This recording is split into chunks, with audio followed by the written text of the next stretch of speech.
Here's part 2 of chapter 3. The pressure elevators were powered by gaseous columns vented from the Earth's core. The LEP tech boys, under Foley's guidance, had fashioned titanium eggs that could ride on the currents.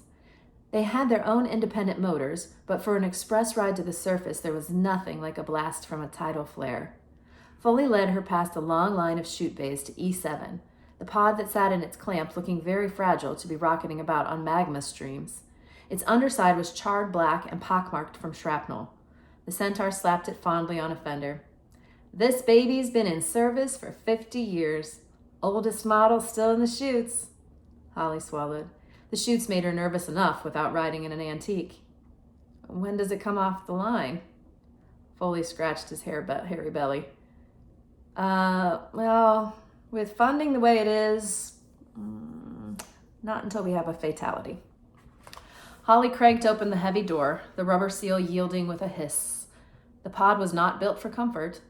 There was barely enough space for a restraining seat among the jumble of electronics. "What's that?" asked Holly, pointing at a grayish stain on the seat's headrest. Foley shuffled uncomfortably. Brain fluid, I think. We had a pressure leak on the last mission, but that's plugged now. And the officer lived. Went down a few IQ points, but he's alive and he can take liquids." "Well, that's all right then," quipped Holly, threading her way through the mass of wires. Foley strapped the harness onto her, checking the restraints thoroughly. "All set?" Holly nodded. Foley tapped her helmet mic. "Keep in touch," she said, pulling the door closed behind him. "Don't think about it," Holly told herself. "Don't think about the white-hot magma flow that's going to engulf this tiny craft. Don't think about hurtling toward the surface with a Mach 2 force trying to turn you inside out. And certainly don't think about the blood-crazed troll ready to disembowel you with his tusks. Nope, don't think about any of that stuff." Too late. Foley's voice sounded in her earpiece. "T-20, he said. "We're on a secure channel in case the mud people have started underground monitoring. You never know. An oil tanker from the Middle East intercepted a transmission one time. What a mess that was." Holly adjusted her helmet mic. "Focus, Foley. My life is in your hands here." Okay, sorry. "We're going to use the rail to drop you into E7's main shaft. There's a surge due any minute. That should see you past the first 100 clicks, then you're on your own." Holly nodded, curling her fingers around the twin joysticks. "All systems check. Fire it up." There was a whoosh as the pod's engines ignited. The tiny craft jostled in its housing, shaking Holly like a bead in a rattle.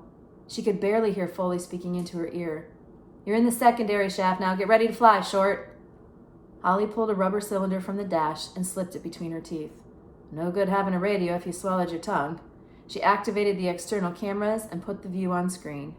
The entrance to E7 was creeping toward her.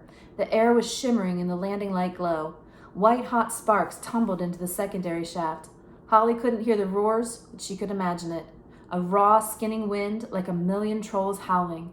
Her fingers tightened around the joysticks. The pod shuddered to a halt at the lip. The chute stretched above and below, massive, boundless, like dropping an ant down a drain pipe.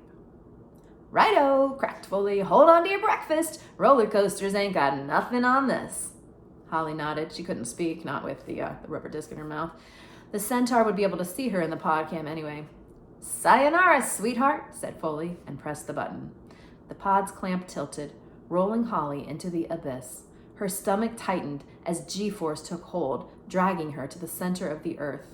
The seismology section had 1,000,000 probes down there, with a 99.8 success rate at predicting the magma flares. But there was always that 0.2%.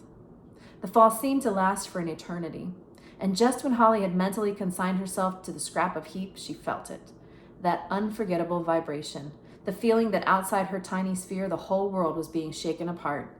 "Here it comes." "Fins," she said, spinning the word around the cylinder. Foley may have replied. She couldn't hear him anymore. Holly couldn't even hear herself, but she did see the stabilization fins slide out on the monitor. The flare caught her like a hurricane, spinning the pod at first until the fins caught. Half-melted rocks pelted the craft's underside, jolting it toward the chute walls. Holly compensated with bursts from the joysticks. The heat was tremendous in the confined space, enough to fry a human. But fairy lungs are made of stronger stuff. The acceleration dragged at her body with invisible hands, stretching the flesh of her arms and face. Holly blinked salty sweat from her eyes and concentrated on the monitor. The flare had totally engulfed her pod, and it was one big flare. Force 7 at the very least, a good 1,000-foot girth. Orange-striped magma swirled and hissed around her, searching for a weak point in the metal casing. The pod groaned and complained, 50-year-old rivets threatening to pop. Holly shook her head. The first thing she was going to do on her return was kick Foley straight in his behind. She felt like a nut in a shell between a gnome's molars. Doomed. A bow plate buckled, popped in as though punched by a giant fist.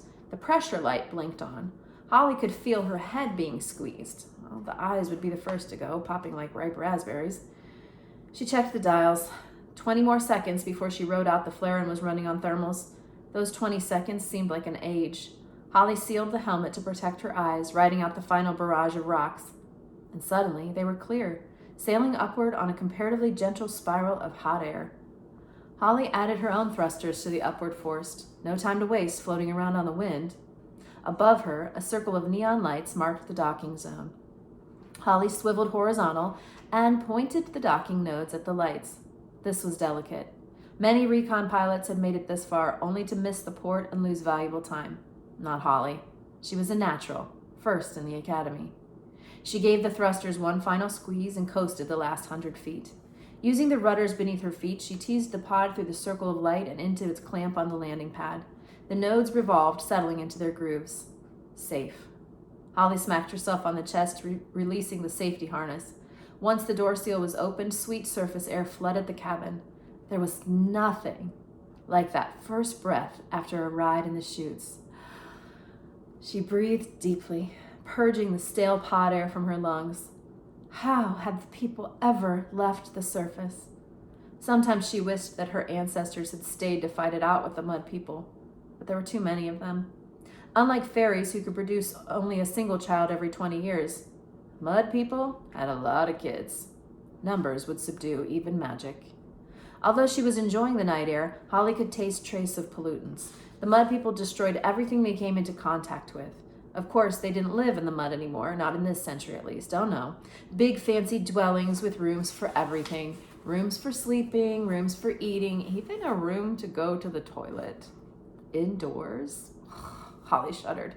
Imagine going to the toilet inside your own house? Disgusting. The only good thing about going to the toilet was the minerals being returned to the earth. But the mud people had even managed to botch that up by treating the stuff with bottles of blue chemicals. If anyone had told her 100 years ago that humans would be taking the fertile out of fertilizer, she would have told them to go get some air holes drilled in their skull. Holly unhooked a set of wings from their bracket. They were double ovals with a clunky motor. She moaned. Dragonflies.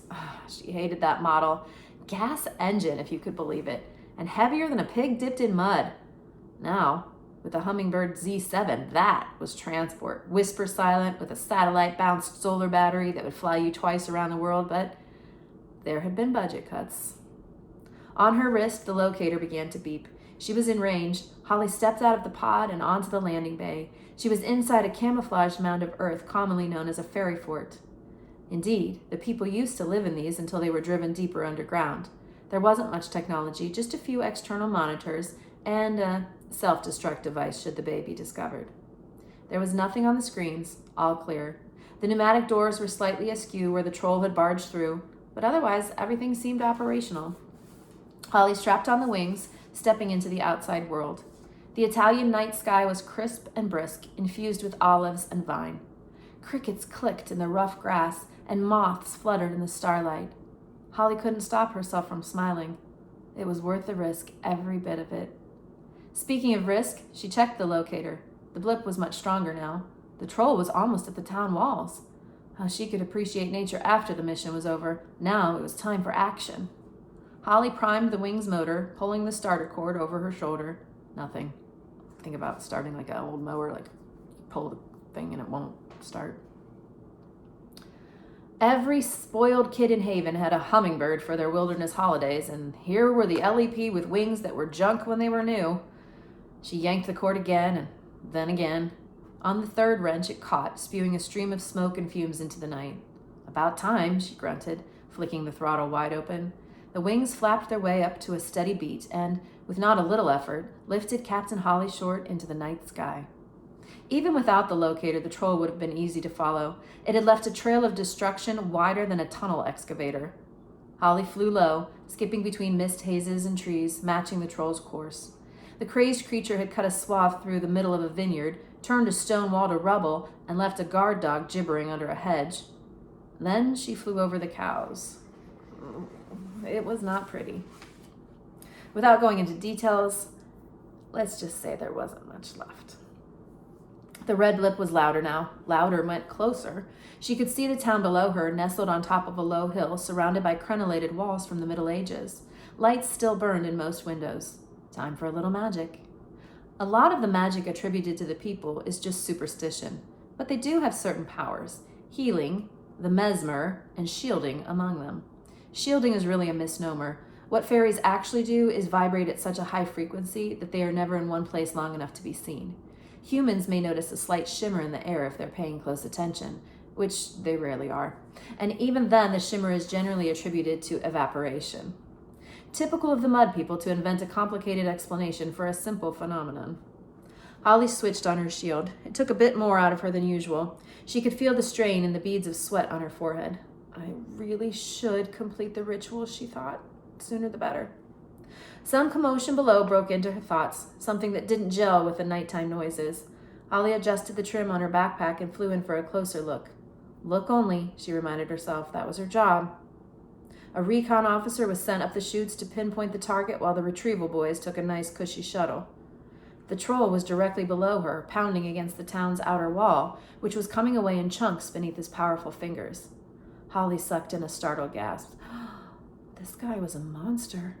Big as an elephant and 10 times as mean. But this particular beast was worse than mean. He was scared. "Control," said Holly into her mic. "Runner located. Situation critical, topside." Root himself was on the other end of the comlink. "Clarify, Captain." Holly pointed her video link at the Troll. "Runner is going through the town wall. Contact imminent. How far away is retrieval?" "ETA 5 minutes minimum. We're still in the shuttle." Holly bit her lip. Root was in the shuttle? "That's too long, Commander. This whole town is going to explode in 10 seconds. I'm going in." "Negative, Holly. Captain Short, you don't have an invite. You know the law. Hold your position." "But, Commander," Root cut her off. No buts, Captain. Hang back. That's an order." Holly's entire body felt like a heartbeat. Gasoline fumes were addling her brain. What could she do? What was the right decision to make? Lives or orders? Then the Troll broke through the wall, and a child's voice split the night. "Hayuto!" it screamed. Help. This was an invitation at a stretch. "Sorry, Commander. The Troll is light crazy and there are children in there." She could imagine Root's face purple with rage as he spat into the mic. "I'll have your stripes, Short. You'll spend the next 100 years on drain duty." But it was no use. Holly had disconnected her mic and swooped in after the Troll. Streamlining her body, Captain Short ducked into a hole. She appeared to be in a restaurant, a packed restaurant. The Troll had been temporarily blinded by the electric light and was thrashing about in the center of the floor. The patrons were stunned. Even the child's plea had petered out. They sat gaping, party hats perched comically on their heads. Waiters froze, huge trays of pasta quivering on their splayed fingers. Chubby Italian infants covered their eyes with chubby fingers. It was always like this in the beginning, the shocked silence. And then came the screaming. A wine bottle crashed to the floor. That broke the spell. Pandemonium started. Holly winced. Trolls hated noise as much as light. The Troll lifted massive, shaggy shoulders, its retractable claws sliding out with an ominous classic predator behavior. The beast was about to strike. Holly drew her weapon and flicked it up to the second setting. She couldn't kill the Troll under any circumstances, not to save humans, but she could certainly put him out until retrieval arrived. Aiming for the weak point at the base of the skull, she let the Troll have a long burst of the concentrated ion ray. The beast staggered, stumbled a few steps, and then got very angry. It's okay, thought Holly. I'm shielded, invisible. To any onlookers, it would seem as though a pulsing blue beam was just coming out of thin air. The Troll rounded on her, its muddy dreadlocks swinging like candles. No panic. It can't see me. The Troll picked up a table. Invisible. I am totally invisible. He pulled back a shaggy arm and let fly. Just a slight shimmer in the air. The table tumbled straight toward her head.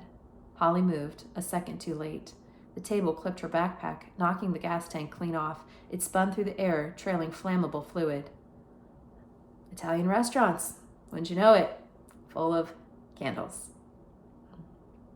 The tank twirled right through an elaborate candelabrum and burst into flames like some deadly firework. Most of the gas landed on the troll. So did Holly.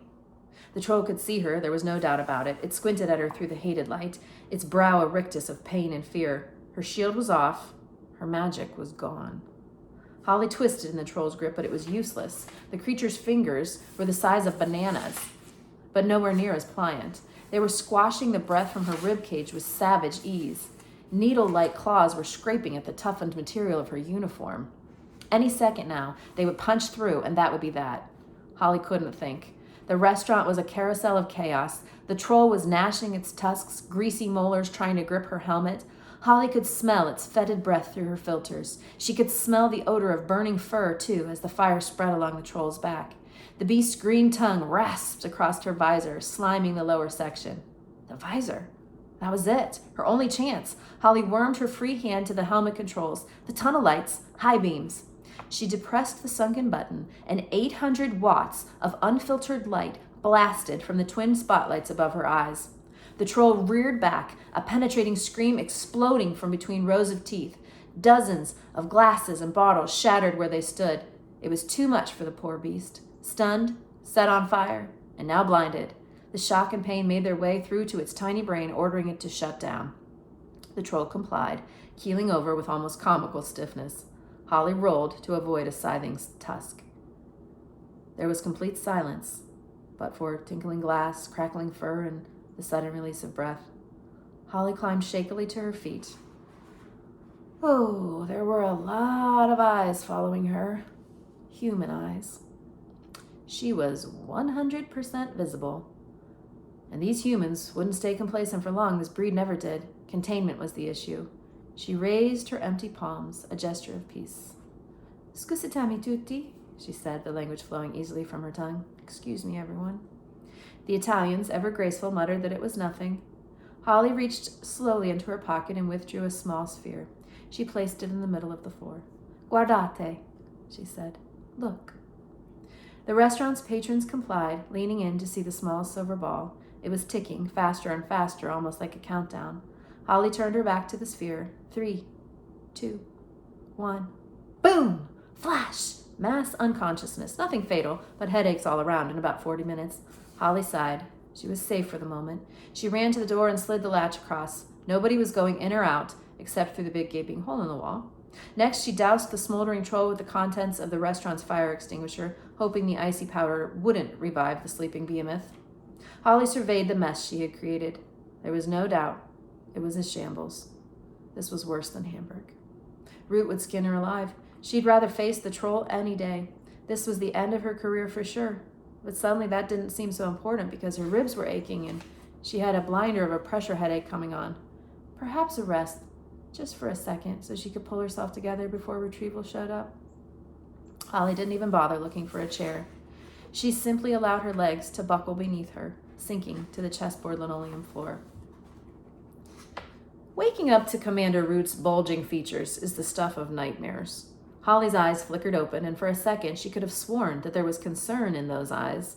But then it was gone, replaced by the customary vein-popping fury. Captain Short, he roared, mindless of her headache. What in the name of sanity happened here? Holly rose shakily to her feet. There was... The sentences just wouldn't come. You disobeyed a direct order. I told you to hang back. You know it's forbidden to enter a human building without an invitation. Holly shook the shadows from her vision. I got invited in. A child called for help. You're on shaky ground there, Short. There is a precedent, sir. Corporal Rowe versus the state. The jury ruled that the trapped woman's cry for help could be accepted as an invitation into the building. Anyway, you're all here now. That means you accepted the invitation, too.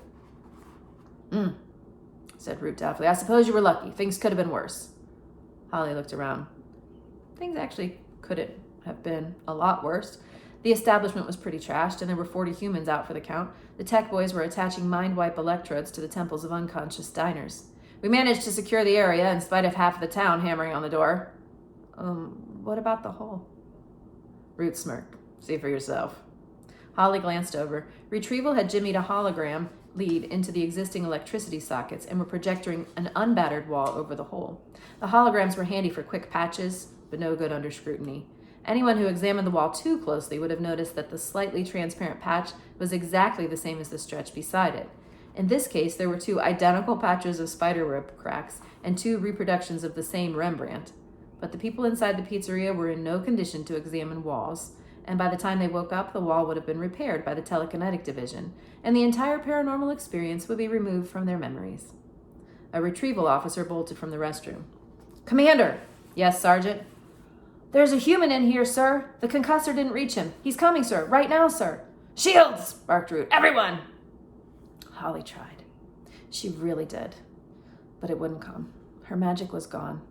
A toddler waddled out of the bathroom, his eyes heavy with sleep. He pointed a pudgy little finger directly at Holly. Ciao, Folletta, he said before climbing into his father's lap to continue his snooze. Hello, fairy. Root shimmered back into the visible spectrum. He was, if possible, even angrier than before. What happened to your shield, Short? Holly swallowed. Stress, Commander? She offered hopefully. Root wasn't having any of it. You lied to me, Captain. You're not running hot at all, are you? Holly shook her head mutely. How long's it been since you completed the ritual?